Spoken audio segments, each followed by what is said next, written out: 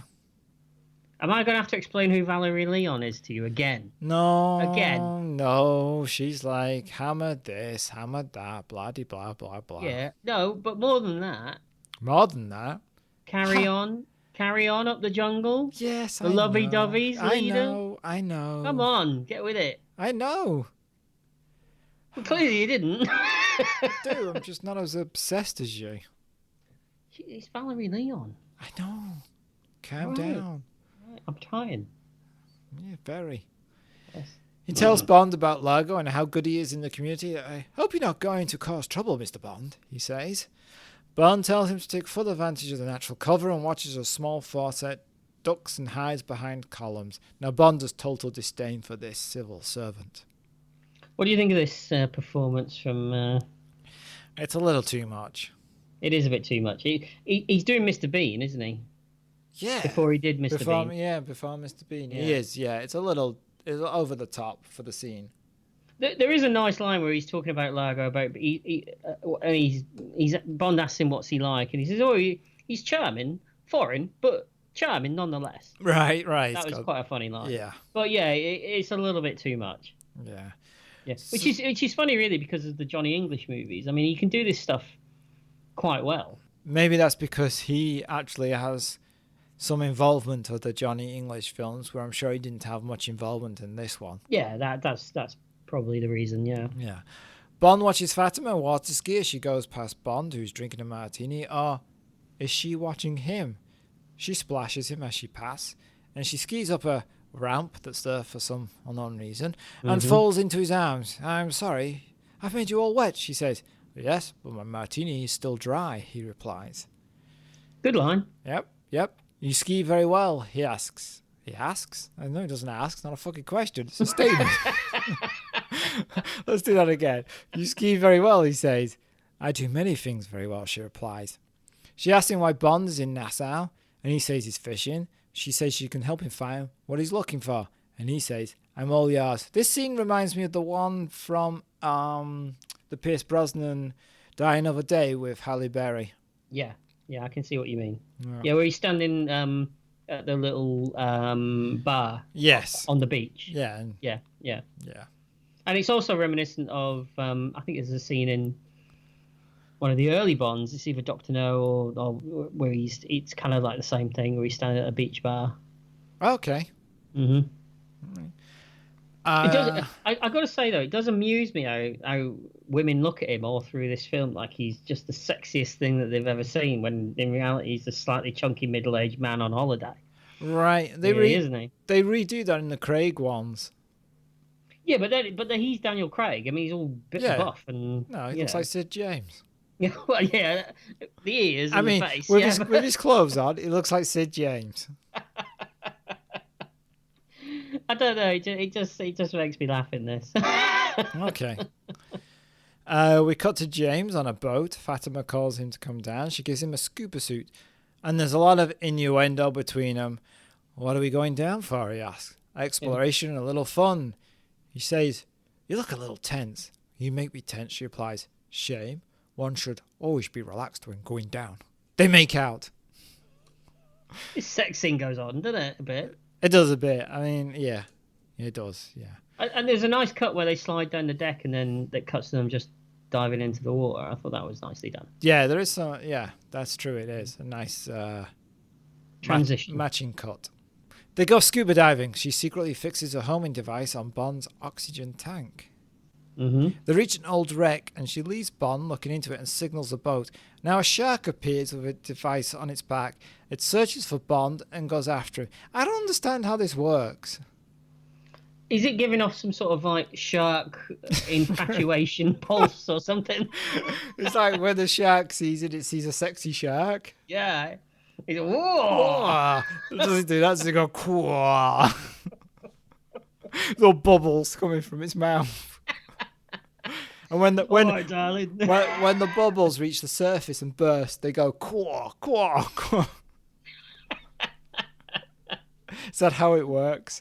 That would work fantastic in a comic. Yeah, I don't know how this device works, but the shark has got some kind of weird device on it, and then the device that she placed on the oxygen tank, attracts the shark, and it goes after him. That's all we know. This is the moment where I said earlier that I bet that Connery and those sharks weren't even in the same hemisphere, were they?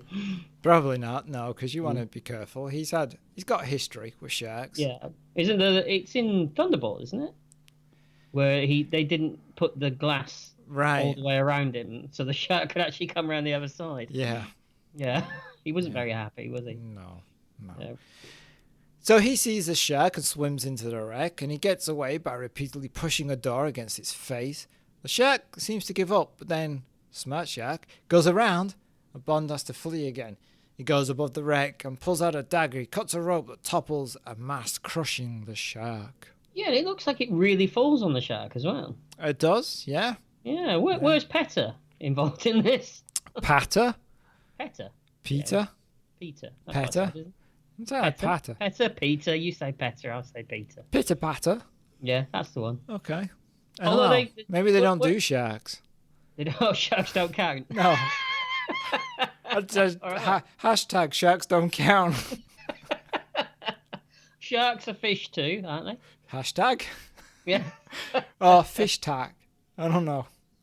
Well, apparently there was a lot of trouble over the scene later where Bond rides a horse off the edge of a cliff or something, wasn't there? Oh, I can imagine. When I saw that, I was like, is that a real horse doing that? Or I mean, the special effects is atrocious, but I meant, did they actually... Because there's a bit where it falls into the water, and you're like, did they do that? Yeah, apparently they did. Ugh, all right. Yeah. He sees the device on the shark and reaches around his back, finds the homing device on the tank. He pulls it off just as another shark appears. It misses him. He drops the homing beacon into the ship's hold and sees a fishing hook go past. And then we cut to the woman, Valerie Leon, who apparently doesn't have a character name anymore. We're just going to call her by a real name. Who we saw. Yeah, I wouldn't mind being caught by the Valerie Leons. That doesn't sound right. It sounds like you're using that as a nickname for your testicles. Which one's Valerie and which one's Leon? Well, they're interchangeable. Obviously. Okay. Yeah. Bond pops out the water at the end of a line. Well, you did say you'd catch me later, he quips. Yes. Why did he say it like Roger Moore? Because I don't do Sean Connery impressions. Yeah, right, okay. I mean, technically, I don't do Roger Moore either. I hope not. No, well. At a street fair, Fatima sees Bond with the woman on a boat. Realizing she's not managed to kill him, she enters Bond's hotel and then places a radio-controlled bomb under his bed. At least Valerie Leon is age-appropriate for Bond at this time, isn't she? That's a good point, yes. Mm-hmm. Yes, not like For Your Eyes Only. Yeah, which is creepy dad. Yes. Bond enters a hotel with a woman and they get their keys. He's in bed with her and we cut between them and the bomb. The phone rings. It's Small Fawcett. It tells Bond that Largo's boat is on the way to the south of France. Bond thanks him and drops the phone.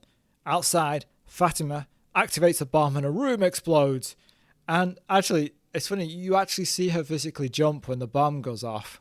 You do? Yeah. She tries to hide it, but clearly it must have been loud in reality. What was that, says the woman, because Bond is still alive and they're watching smoke coming from the other room. Proof we made the right decision about your place or mine. And he kisses her. And he gets back at it, doesn't he?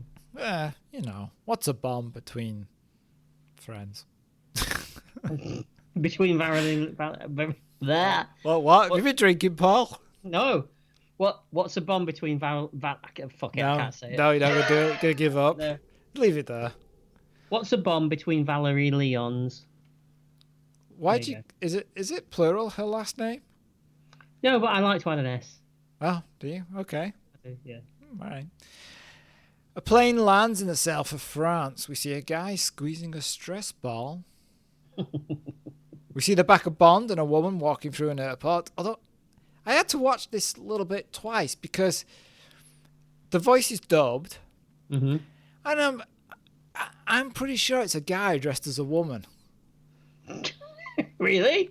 Yeah, I'm kind of like, it's almost like It's weird because at first I was like, that's odd. It looks like a man dressed as a woman. You only see him from the back, and it was almost like they didn't film it at the time, and then they were like, oh, we need an extra scene, but she's gone and done this, so we'll just get this bloke to dress up. It's a weird scene because they're clearly all dubbed, and it doesn't look like her when you see her after. But anyway, I'm probably wrong. It's just weird. I mean, I'd go back and have a look if I wanted to. Yeah, you don't though, do you? Not really, no. She's telling she's telling him that she has secured a villa with the flying saucer, which, remember, is Largo's boat, anchored below, and Q sent this, but we don't see what it is that Q has sent. No. They step out of the airport, and a guy throws a ball at Bond. Bond yells, "Get down!" and catches it. But it's just a stress ball, and it's old Felix lights her up to his old tricks again, and he just threw it. That's all. Felix. Why aren't you not dead? This is the first African-American Felix, 20 years before Casino Royale. Everybody's played. Felix Leiter's probably the most changed character in the Bond series, right? That's right, and there's only one actor that's played him twice. Can you name him? It's the Voyage to the Bottom of the Sea guy. Oh, I can't remember. David Hedison. Oh, good old. Played Felix in Live and Let Die, and then again in License to Kill. Oh, that's a good distance between those two films. It is, and there's quite a lot of age distance on his face as well between those two films. We all age, Paul. Speak for yourself. Right. Bond introduces him to the female agent with him. He gives her a number, but it's Nicole is her name. Mm-hmm. Felix says they checked Langley about Largo, but he came back clean. Bond's hunch is wrong this time. His hunch is never wrong. No. The hunch back at the office. Are you going to do the police squad joke? Is that what you're going to do? Yeah, okay. Yeah. The little hunch. Little hunch. Okay. Yeah. Nicole tells Bond that a motorbike came for him from England. They get into a car and drive away with the bike connected to a trailer. This is like the worst. It's the worst equipment because, like, why would you need a motorbike? I know. A car would be more practical, really. Yeah, and then you've got to drag this bike on a trailer wherever you go. Do you think it was because the regular Bond movies always have a car in every movie, so they wanted to do something different? Yeah, maybe. Because they try and do like the jetpack thing, don't they? Yeah, later. Yeah. I mean, I don't recall any of the regular Bond movies he ever had a bike. Do you? No, because it's a weird thing to have because you could just shoot him. Yeah, exactly. Yeah. It's like Street Talk all over again. It reminds you of Street Talk as well when you see it. Does it? A little bit. A little bit. Because it's plastic. Yeah, exactly. Oh, and it is plastic. Oh, yeah. There's one shot that you see. We'll get there. So up on a balcony in the villa, Bond watches Largo's boat. He calls Felix over, and they watch a woman dancing on the boat. Felix says, "That's Largo's girl." And Nicole tells him that it's Domino Petacci, and they suddenly realise that it's the same last name as the Air Force pilot. Kind of surprised this hasn't come up earlier. Yeah, especially it's not a name that's unmemorable either, is it? No, it's not like it's Mr. Smith. Exactly. It's John Smith. I know we've got two middle-aged men spying on a woman half their age, haven't we? I sounded like you approved of it. I was drinking my squash at the time. Your squash, yes. Your squash. Felix ponders that if he has the bombs, would he keep them on his yacht? Bond says it's unlikely, but let's get some scuba gear and we'll check her out. Bond then focuses the telescope on Domino and makes a noise like Sid James. He does a bit, doesn't he? Yeah. No, he like Felix walks away and then it cuts to him focusing the telescope and he goes, like that for some reason. He's a man on holiday. Oh, is that what you do on holiday? No. You just go around making Not at all. No. What? Hang on, calm down. Bring it back. We got to Largo's yacht docking in the harbour and Domino getting off. Bond is following her. He is going to do it. Left a pause. Even double spaced it, specially for you. Thank you. Bond then... wait. She checks into a sauna. Bond enters the place. And he goes in and he says, like, do you do men? And the receptionist says, well, yes, and you would make an exception for. Yeah, it's all weird. And the place appears to be filled with beautiful women. It is, and they're all eyeing him up as well, aren't they? Yeah, as he walks through them. Yeah, in Like his it's jumper. like God gift to women. Yeah, I know. It's very strange. He sees Domino laying on a table covered in a towel, and then he pretends to be a masseuse. It was the 80s at the end of the day, you know. Yeah, but this is BBC DJ 80s at this point. Hard or soft, he asks. Then, as he massages her, he starts to question her about Largo. Domino tells him that Largo is giving a charity ball at the casino for children. Who knew children play gambling games? Very good. Okay. Yeah, you're really switched on tonight, aren't you? Oh, it gets better. Oh, good. I'm looking forward to this. Bond says that perhaps he should attend. Domino says she'd like to invite him, but it's a restricted guest list. Bond continues to massage her. He does, yes. She says, that feels good. It's freaking me out a bit. I don't like this. And then he goes, certainly does. He says in another Sid James kind of way. It's amazing he's managing to pull this off with such a screaming old man erection, isn't it? Really? He's pulling it off, all right. Oh, that's later when he's finished. When he's thinking about it. Yeah. Excuse me, she says. He says, certainly need you slight abrasions in the upper vertebrae. And she tells him to, can you go lower? That's just even freakier. I don't like that at all. I'm really working this acting, right? Oh yeah, I'm getting a sweat on here. I don't like this. Oh, you get a sweat on. I'm auditioning, but for the completely wrong role. You are. I don't know what role it is, but better for the female role. What does that say? Yeah. Bond sees the female masseur approaching and he leaves, and the masseur apologizes to Domino for being late. Domino asks where the other masseur went. The masseur is confused. The man that just left, he does not work here. Now, at this point, the logical reaction would be for Domino to scream and call for management. But yes, you she think so. Smiles and finds being felt up by a stranger totally okay. She does. She takes being sexually assaulted very well, I think. She does. Yeah, it's a very odd moment. It was, as again, I'll say, it was 1983, and... That's not an excuse, Paul. That's just a period of time. No, I'm just saying, it was 1983. She was probably used to it.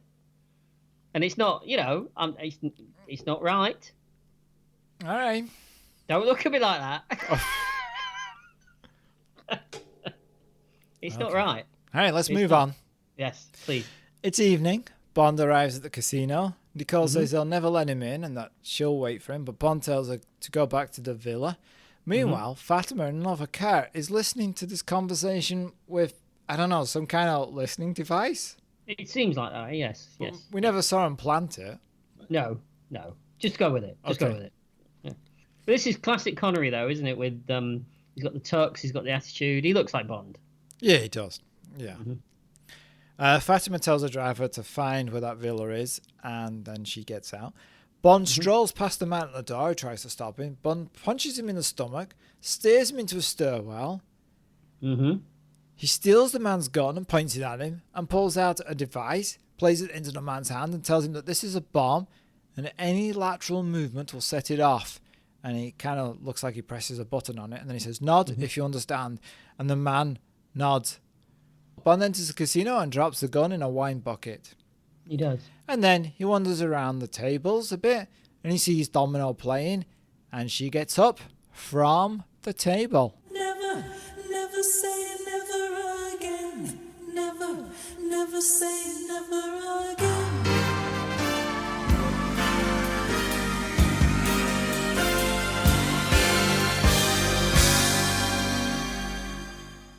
So Bond follows Domino into probably the most 80s looking amusement arcade I've ever seen. But did you notice if you look at the long shot, pretty much every machine is a centipede machine. Was it really? I didn't notice Yeah, that. there's one Gravatar machine and then 100 centipede machines. Was there a surplus of centipede machines at this time? Because that's all there is. 83, maybe. Unless Centipede had some kind of... Is Centipede an Atari game? Possibly. I don't know, I can't remember. It's like, but even if it's Atari, you think they would have, varied them a little. Yeah, you'd think so, wouldn't you? And you're in the room, you're going, playing Centipede. This is great. What's this one? Oh, Centipede. Okay. That's not bad. Right. Let's play this one. What's this one? Centipede. Okay. It's like an arcade in Southport in 1985, isn't it? Just missile invaders. Not even space invaders. Missile invaders. Invaders. By the way, did you see what one of the other sponsors for this movie was? No, who? MFI, the furniture outlet from the 80s. Seriously? Where does that appear? I don't know, but they contributed money to this movie. MFI? Yes, MFI. What did MFI stand for? I have a feeling it was Make and Fix It or something stupid like that. Yeah, something like that. Maybe they built all those doors and windows that they crashed through in that fight scene earlier. That would make sense how you could crash through them. Yeah, they did go out of business. Did they? Yeah, they don't exist anymore. No. Does B&Q still exist? Oh, B&Q is still going, yeah. Excellent. So I like to hear. Yes, you're an old guard there, aren't you? Yes. Served my time. Destroyed many a shower door.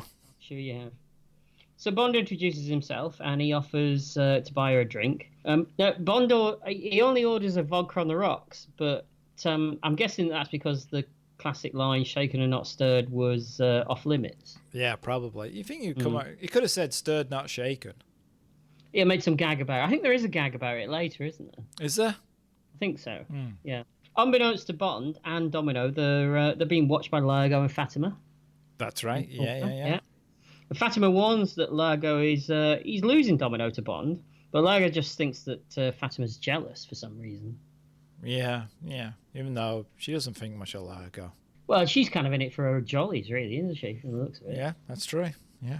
But, I mean, aren't we all? Are you in for your jollies? I'm in for my jollies. Oh, yeah? Okay. I love my jollies. Do you? I do. All right. I get enough of my jollies. Good for you. Is that a euphemism? I don't know. I'm still looking for my jollies. You're not going to find it here. No, definitely not. Maybe. Not talking about this movie. No. So Bond brings up Domino's brother. I don't mean he brings him Or is up. it just vomits him over? He's like, oh, there he is. I knew he was missing. But he gets interrupted by Largo, who challenges Bond to a game that he's created called Domination. Yeah, which turns out to be not the kind of game that Bond thought it would be. Yes, he's mostly disappointed. Yeah, he's like, it's a video game. So go on, explain what this game is. Yeah, you really want me? Okay, so just to say, didn't we have this conversation when you were visiting in here a few weeks ago? I did. We were watching it. We were going, this game makes no sense. Yes. So go on.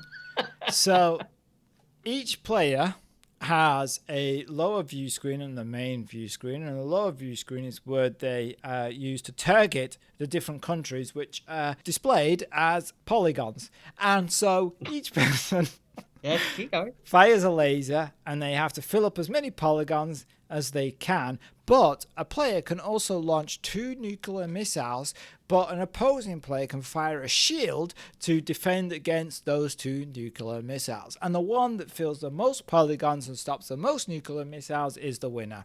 And each time you lose, you get electrified physically, and that increases as you start to lose, as the other player gains a higher level of number of polygons that represent countries, don't forget, until you are fried.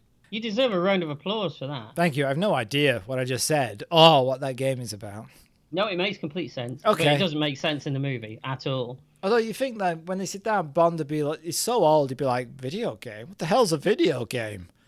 In my day, I'm pretty sure they didn't have holographic video games back in 1983 either. no, Not like this. No. Because the screen in the center isn't actually a screen, is it? It's a hologram. That's right, yeah. And then there's a Cylon voice borrowed from Battlestar Galactica. There is. It's the same effect. Yes. Did you notice that when Bond uses the shield to block the missile coming through the center, it's kind of almost reminiscent of a certain opening credit sequence that they're not allowed to mention. I didn't think about that, but I like it. Yes. Closes exactly like an iris around It his does face. indeed, yes. Very nice. Oh, that's made me happy. Thank you. I'm glad I made you happy. No, you didn't. That affected. All right, okay. Specify. Yeah. So needless to say, Bond loses at first, and then he raises the stakes before finally beating Largo at his own game and completely humiliating him in front of everyone. Then this is a Bond trope, right, where he loses at a game and then beats him at the end. Also, Largo really needs to give the full instructions at the beginning of a game. He does, because he kind of drip feeds it as he goes along, doesn't Yeah. He's like, oh, by the way, and this happens, and so on. Yeah. he? Don't you think this is how I would play it, then? Yeah, probably is. You are Largo. Oh, didn't I tell you that you get an electric shock? Yeah. I'm sorry. Also, throughout this scene, I hate the random trumpet music.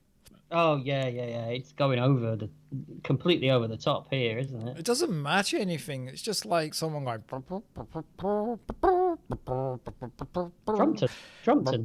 Trumpton. Trumpton? Trumpton. Oh, it's Campbell Green again. Wrong show.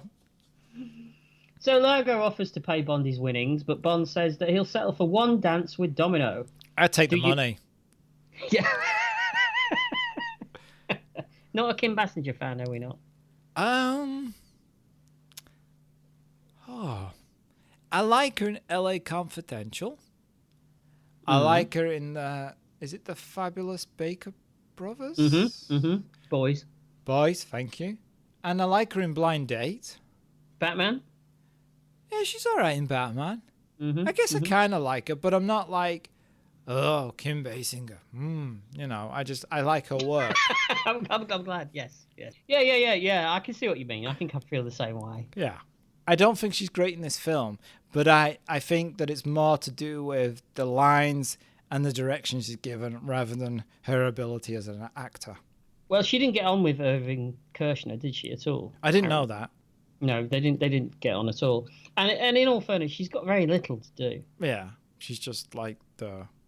Eye candy is all she's supposed pretty to, much. isn't it? Yeah. Do you lose as graciously as you win? Asks Largo. I thought he was talking to don't- me then for a second. I was a bit know, put yeah. out then. I was like, well, yes, I do. I'm quite a good loser. I usually get angry at my own lack of skills, but not the opposing player.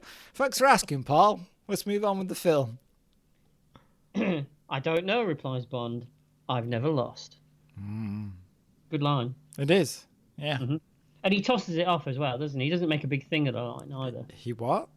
Tosses it off. Oh, okay. Again, that's later when he's thinking about the masseuse. Yes. Yeah. Well, not the masseuse. No. Being the masseuse. Being the masseuse, yeah. Unless he likes the masseuse. Well, she was all right. Yeah. So Bond tells Domino that he thinks that Largo is certifiable. Yeah, and he is. He is. He's as mad as a hatter. Oh, I think he's madder than a hatter. You reckon? They just make crazy hats. They Think don't he's snooker- kill people. Do you think he's snooker loopy? Snooker loop. What is snooker loopy? Like snooker loopy nuts. Is that a thing?